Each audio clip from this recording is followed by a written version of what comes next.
You're listening to WonderLabs, filling your earholes with nerdy goodness.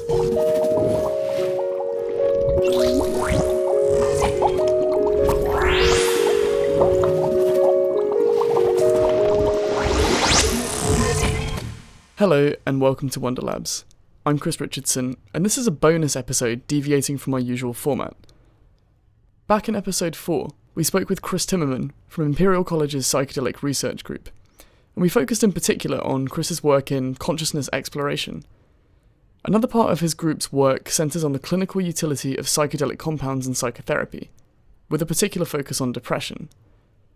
The group has completed a study exploring the use of psilocybin, one of the active ingredients in magic mushrooms, as a treatment for depression. The results of that initial trial were promising and have now paved the way for a larger trial comparing psilocybin to a gold standard antidepressant, escitalopram. Now, this is where things get even more interesting.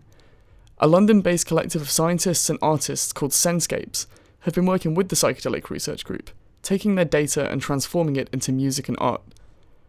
Senscapes describe themselves as a multidisciplinary collaboration where neuroscience, art and music collide, that strives to bring audiences closer to the emotionally complex and thought-provoking experience of those with mental illness and altered states, so as to traverse the boundaries between our senses and scientific knowledge. It's a great project, and the music and visuals produced are stunning. I interviewed a member of the group at their debut performance to find out more about the ambitions of the project and how they turn academic data into something so beautiful. And what you're about to hear are voices from the Psychedelic Research Group, Senscapes, and an anonymous patient who participated in the psilocybin depression study, voiced by an actor. And woven into the interviews is a selection of the music that Senscapes has cleverly generated from the brain data to take people like you on a journey with the patients. And more than just the journey of the patients themselves, I can also see the challenges faced by the Psychedelic Research Group as they navigate a controversial research area, and the struggle of Senscapes in creating something tangible and moving from something inherently difficult to communicate. I had a really interesting time speaking with them about their experience, and hope you enjoy being taken along for the ride. Finally, if you plan to take a psychedelic in the near future, please see the Psychedelic Research Group's survey at psychedelicsurvey.com, and head over to senscapes.com to find out more about their projects and upcoming performances. Without further ado, please enjoy this piece entitled Harmonics of Mind.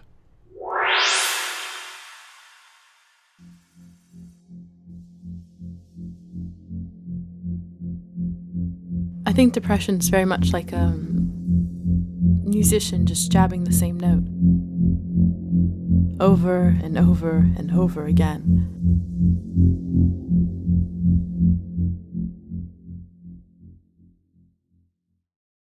It's a really empty feeling. You feel so hopeless and disgusted with yourself. I just felt like my life was pointless. There were days when I couldn't get out of bed, not even shower. Sometimes I would be hungry, but the idea of going to the kitchen seemed like too much work. I felt ashamed to talk about it, like it was my fault, like I was somehow to blame. We have many people here in the UK suffering with debilitating mental health conditions. Sometimes the stigma associated with mental health problems stops people from speaking out and getting the treatment they need. And often when they do speak out, the treatments aren't actually effective. My name is Taylor Lyons and I'm a PhD researcher at the Psychedelic Research Group in Imperial College, London. And what we do is explore the action of psychedelic compounds in the brain as well as their therapeutic potential for different mental health conditions. So we recently completed a psilocybin study for depression and we found really good reductions in depressive symptoms.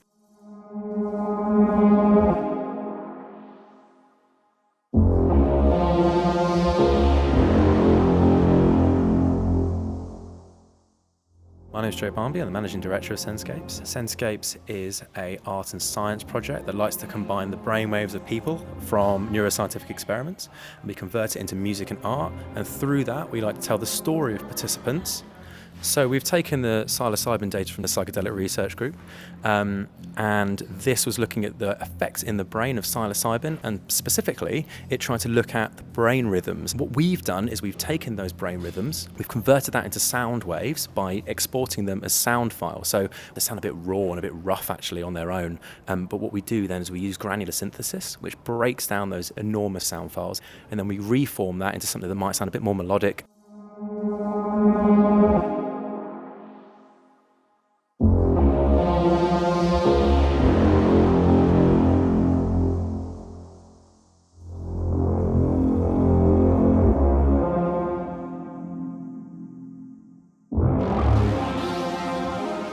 At the moment, we're in King's College Chapel.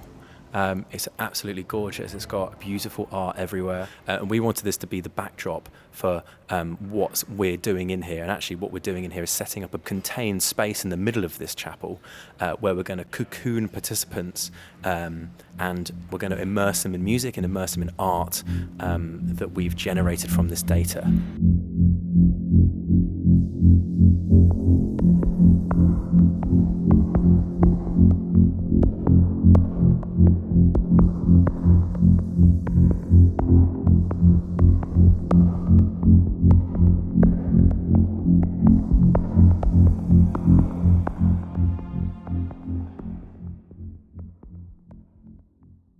In the pilot study for depression, we found that the psilocybin operated in certain brain networks that are also implicated in depression. Psilocybin can increase psychological well-being, as well as things like optimism. I think the public were previously reluctant to sort of accept our research based on the stigma surrounding psychedelic compounds and also the misinformation that's out there from sensationalized media reports. But thankfully, I think that public perception is changing, probably based on our research as well as the work of others, which have shown that these drugs have massive therapeutic potential and can also teach us a lot about how our brains actually work. And this is probably helped by the interest in ways in which our research and the work of others is being communicated to the public through art, for example.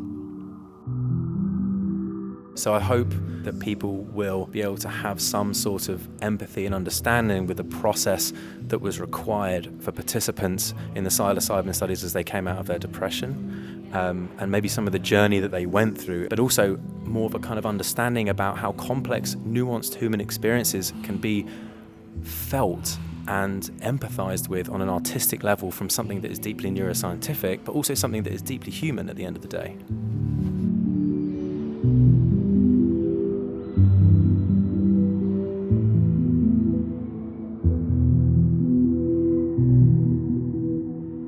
Psilocybin allowed me to change the tune, I guess. I suffered from depression for most of my adult life. It's the thing that most worked for me to date, more than any antidepressant. Although I'm not saying it's for everyone. During the psychedelic experience, it was like learning that sadness is as valid as happiness.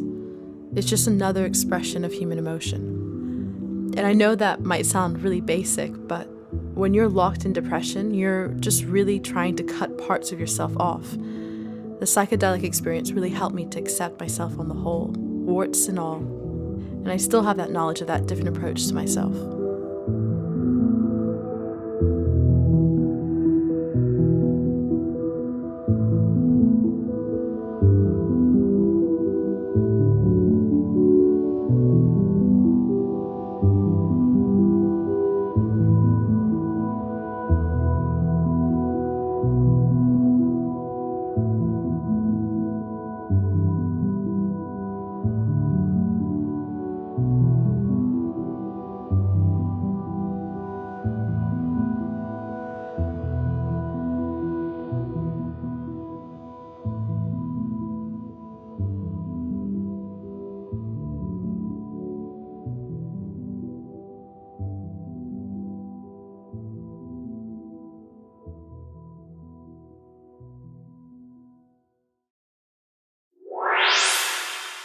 You're listening to WonderLabs, filling your earholes with nerdy goodness.